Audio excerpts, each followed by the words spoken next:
గద్దరన్న సభకు ఎంతో మంది ప్రజలు వచ్చి హాజరు కావడం జరిగింది. అలాగే కళాకారులు కూడా పెద్ద ఎత్తున హాజరై వచ్చారు. రాజకీయ నాయకులు కూడా వచ్చారు.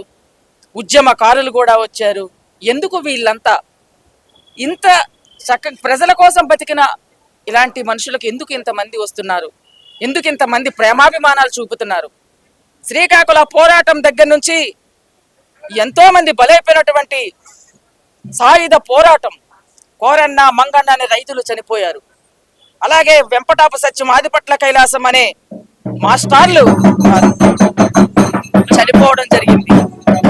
మరి ఇలాంటి ఉద్యమాలు ఈ రోజు తెలంగాణలో అడుగుపెట్టి ఉద్యమాలు చేస్తున్నటువంటి వాళ్ళందరూ కూడా ఉద్యమాభిమందలు తెలియజేసుకుంటూ గద్దర్ ఒక యుద్ధ నౌక, ఎప్పటికీ కూడా ప్రజల కోసం, బడుగు బలహీన వర్గాల ప్రజల కోసం సమస్యలతోని ఆటపాట ద్వారా ప్రజల్లోనే బతికి చనిపోలేదు. ప్రతి ఒక్క గుండెల్లో కూడా గద్దరన్న బతికే ఉన్నాడని చెప్పి నేను అందరికి కూడా తెలియజేసుకుంటూ, ప్రసాద్ గద్దర్ అంటే ఇద్దరు అన్నదమ్ముల బావా వంగపండు చిన్నప్పటి నుంచి ఇద్దరు మన మధ్య లేరు. ఎట్లా చూసుకోవచ్చు? ఇద్దరు లేరు. నాకైతే ఇద్దరు రెండు కళ్ళు, నాకు వేరే ప్రపంచం తెలియదు. నేను పుట్టిన దగ్గర నుంచి కూడా చేతులు పట్టుకొని, వీల్ చేతులు పట్టుకొని నడిచి పెరిగిన దాన్ని. ఆ ఉద్యమ స్ఫూర్తి ఈ రోజు చనిపోయిన వరకు కూడా నాలో ఉంటది. మీకు ఇంకోటి కూడా చెప్తున్నా, నేను ఎక్కడున్నా కానీ ఉద్యమ భావాలు ఎందుకు ఈ రోజు ఉత్తరాంధ్ర నుంచి గద్దర్ మామయ్య చేస్తున్నాడంటే ఎంతో నా కళ్ళలు ఇప్పుడు కూడా అలా కనిపిస్తుంటారు.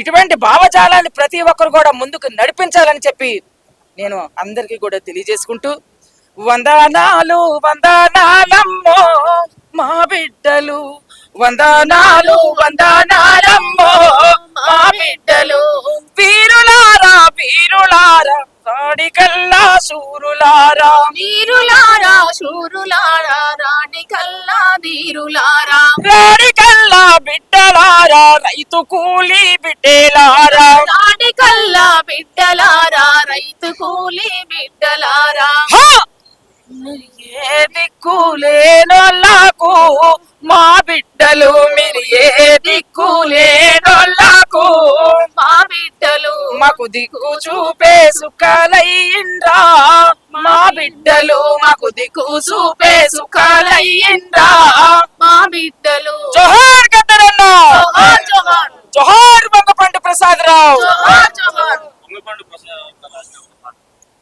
వంగపండు ప్రసాదరావు అంటే చాలా ఆయన మంచి రచయిత. మా మామయ్య గద్దర్ మామయ్య మంచి వాగ్గేయకారుడు. ఇంచుమించుగా నాన్న రాసిన పాటలు చాలా మటుకు గద్దరన్న నోటే మనకు వినిపిస్తూ ఉంటాయి. చాలా మందికి తెలియదు, కానీ నాన్న రాసిన పాటలు, బావా నీ పాటలు అంటే నాకు చాలా ఇష్టం అని చెప్పుకుంటాడు. మంచిగా బాగా పాడతాడు కూడా, చక్కగా ప్రజలకి అత్తుకునేటట్టు. అదే పాట ఇప్పుడు వంగపండు ప్రసాదరావు ఏముంది మీకు తెలుసు అందరికి కూడా, హైలైట్.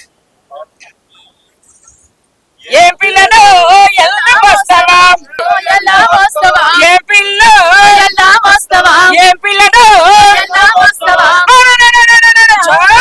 పుల్లుల్లి చల్ పుల్లుల్లి, అరే పుల్లుల్లి మింగిన గొర్రెలున్నాయట, ఏ పిల్లడో ఎలా వస్తావా, ఏ పిల్ల ఎలా వస్తావా, ఏ పిల్లడో ఎలా వస్తావా, తెలంగాణ కొమరయ్య కొండకే, పిల్లడో ఎలా వస్తావా, ఏ పిల్లలో ఎలా వస్తావా, ఏ పిల్ల ఎలా వస్తావా, తుపాకీ చల్ తుపాకీ, అరే తుపాకీ పట్టిన తూరికలున్నాయట, ఏ పిల్లడో ఎలా వస్తావా, ఏ పిల్ల ఎలా వస్తావా, ఏ పిల్లడో ఎలా వస్తావా, ఏ పిల్ల ఎలా వస్తావా, ఏ పిల్లడో ఎలా వస్తావా, శ్రీకాకుళం చల్ శ్రీకాకుళం, అరే శ్రీకాకుళంలో సీమ కొండకి, ఏ